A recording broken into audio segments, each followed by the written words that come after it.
papá español y mamá india. Y entonces, pobres de los chinos, porque los chinos no le caben, o sea, no son ni el papá ni la mamá, y entonces los matamos.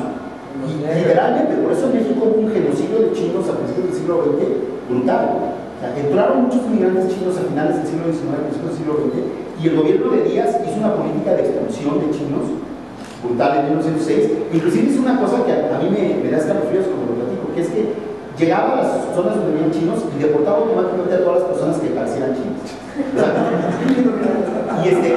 Pero si encontraban una mujer mexicana casada con un chino, a las mujeres las pusieron en cuarentena para ver si estaban embarazadas. Y si estaban embarazadas, las deportaron también con todo su hijito, porque el hijito iba a ser chinito. Pero entonces imagínense la mentalidad de mandar a estas mujeres que ni hablaban chino, ni no sé qué, a China, o sea, si es una cosa realmente escalofriante. Entonces sí había una ideología de exterminio, ¿no? Así, no hacia los indígenas no, pero sí hacia los... Esa ideología de mestizaje se rompió y se convirtió en una ideología de exterminio. En ese caso, trató sobre abuelos, ¿no? ¿Cómo decirlos? Hacia los indios entraban, pero los que no podían entrar, ¿no? O sea, como que, ¿cómo decirlo? Se abrió un poquito más el campo, pero no completamente, ¿no? Y una cosa que es muy curiosa que pasó en México, que sigue siendo un misterio que nadie sabe realmente qué sucedió, es qué pasó con la gente de origen africano. O sea, a principios del siglo XIX, en el momento de la independencia, había en México más gente de origen africano que gente de origen europeo. Y durante el periodo colonial llegaron a México más esclavos africanos que españoles y inmigrantes. Eran un 15 a 20% de la población, más o menos, no podemos estar 100%, porque no había censos exactos ni nada. En el momento de la independencia, y cuando en 1928 que se abolió la esclavitud, se deja de hablar de africanos, porque como ya no tienen estatus social particular, ya no son esclavos, ya no son... Pero desaparecen del mapa, O sea, ya nadie habla, todo el mundo habla de los indígenas, el problema de los indígenas, no sé qué, y los africanos no los exterminaron porque simplemente los hicieron invisibles, ¿no? Muchos se asimilaron a indígenas, ¿no? En muchas regiones. En otras regiones se mantuvieron aparte, como los morenos, ¿no? Como se les dice en muchas zonas. Y es hasta el siglo XX que se empieza a hablar de los afromestizos, se crea ya toda una ideología paralela del mestizaje indígena con los afroamericanos, pero siempre es mucho más chiquita, ¿eh? O sea, la ideología fuerte en México es con los indígenas. Papá indígena, papá español, mamá indígena. No se habla de la criada africana, ni de la esclava africana. Eso no existe en la narrativa que se les contó.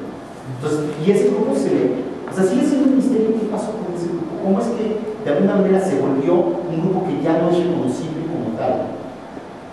Más que en ciertas regiones muy particulares, en ciertos. En Oaxaca, en Veracruz. Sí, claro que sí. Sí, en Veracruz, y desde luego que están las zonas fundadas por Yanga y estos pueblos de hay comunidades sí. Hay más bien, yo me acuerdo que una vez que estaba en Chacagua, antes de que Huatulco lo abrieran, y me acuerdo que los de Chacagua pues, son africanos, parecen las tapares, que tenían sus negros y no sé qué. Para empezar, cuando los vimos, pues, ¿de dónde salieron estos? No era un shock hace verlos.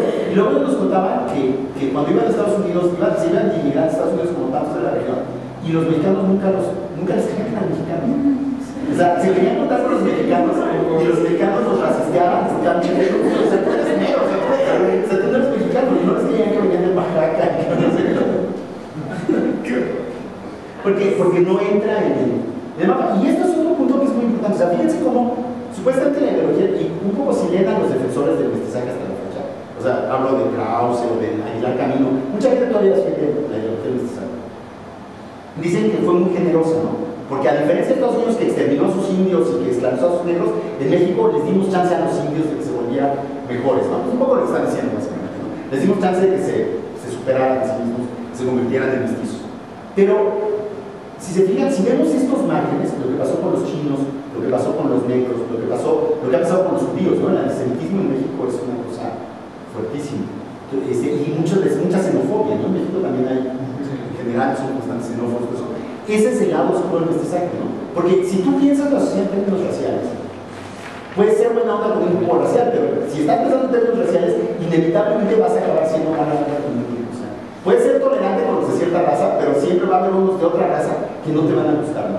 Y el problema es justamente, aquí el problema es concebir la sociedad en términos Que les digo, eso era algo que todo el mundo hacía a finales del siglo XIX, pero seguirlo haciendo en el siglo XXI es lo que es muy problemático, ¿no? Que es a lo que quiero llegar en la última parte de la conferencia, cuando hablemos del racismo en México. O sea, ¿por qué México sigue teniendo esta definición de hace 120 años, que ya no tiene nada que ver con lo que es México ni con lo que se acepta como las definiciones de lo que son las sociedades, ¿no? O sea, vamos a ver un poco para qué sirve el ahora, que es muy distinto a lo que pasó en esta época, ¿no? O sea, es como un fantasma que sigue sirviendo otras cosas, ¿no? Es un arma política también, esa mestización.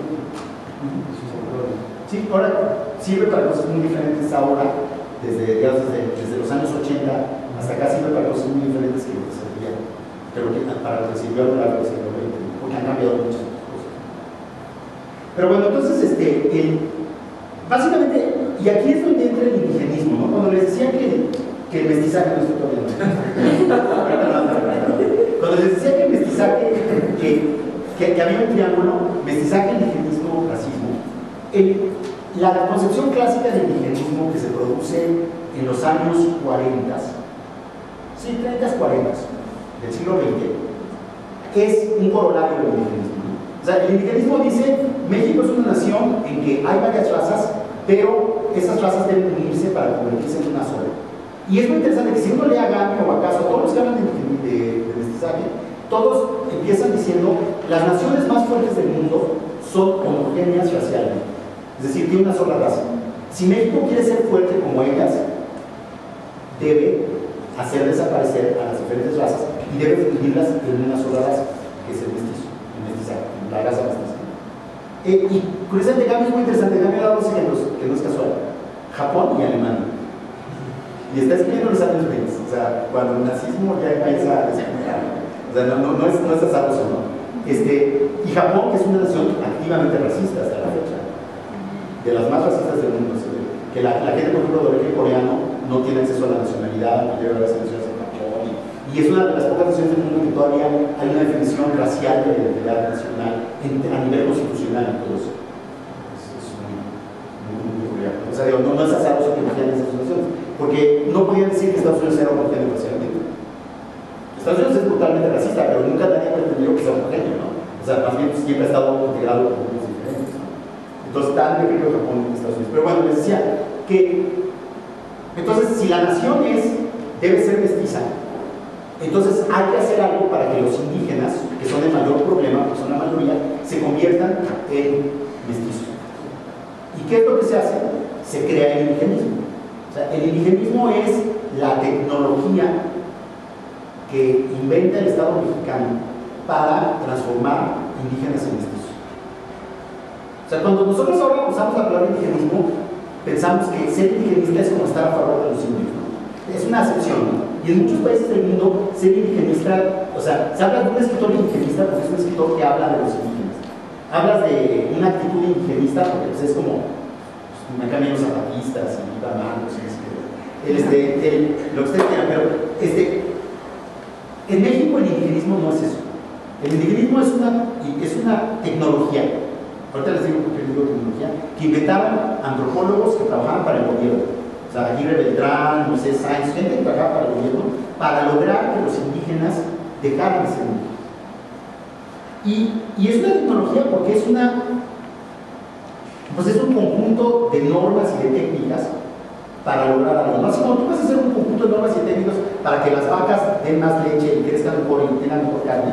O sea, hay que alimentarlas de tal manera, no sé qué. El indigenismo es un conjunto de normas y técnicas para lograr que los indígenas abandonen su idioma, para lograr que los indígenas dejen de vivir de la agricultura de subsistencia, de plantar su maíz y se integren a un mercado nacional. Es decir, básicamente que se conviertan en mano de obra para las fábricas y las haciendas cerca de donde viven, que dejen de producir ese maíz que consumen ellos, o en todo caso que dejen de producir ese maíz que consumen ellos y que empiecen a producir café, empiecen a producir verduras, empiecen a producir cosas que le vendan al resto de la sociedad, para lograr que los indígenas abandonen sus creencias primitivas y se conviertan en gente con un pensamiento. La gran diferencia que decían ellos, y aquí voy al punto que tú decías del moralismo, es que ellos decían que el chiste del indigenismo es que no lo iba a hacer por la fuerza y no lo iba a hacer por las manos. O sea, lo que ellos decían en el siglo XIX